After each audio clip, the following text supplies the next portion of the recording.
আজ আমরা দুজনে মিলে চলে গেছিলাম গোস্বামী গিনি হাউসে। ওকে আমি শুনলাম ওনাদের ওখানে নাকি জামাই ষষ্ঠী স্পেশাল কিছু অফার্স রয়েছে। আপনারা ওনাদের কাছ থেকে গোল্ড পারচেস করলে পেয়ে যাবেন একটা বড় রেস্টুরেন্টে খাওয়ার সুযোগ। আর এই অফারটা শুনে আমি পুরো দোকানটাকে ভালো করে এক্সপ্লোর করে নিলাম, ওনাদের কালেকশন দেখলাম। আর ওনাদের বিহেভিয়ার আর কালেকশন দেখে তো কোনো কথাই হবে না। ওনাদের কাছে হেভি টু লাইট ওয়েট সব ধরনের কালেকশনও আপনারা পেয়ে যাবেন।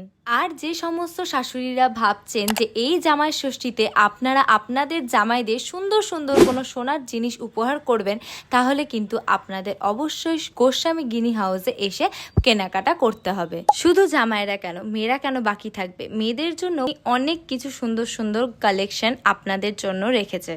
আমার পার্সোনালি ওনাদের বালার কালেকশন প্রচন্ড ভালো লেগেছে। আর গোস্বামী গিনি হাউসে থাকছে প্রত্যেকটি গহনার ওপর আকর্ষণীয় সব অফার্স। আর এই সুন্দর অফারটা কিন্তু থাকছে শুধুমাত্র 30শে জুন অবধি। তাই আর দেরি না করে আজই চলে যান রবীন্দ্র অ্যাভিনিউ, মালদা গোস্বামী গিনি হাউসে।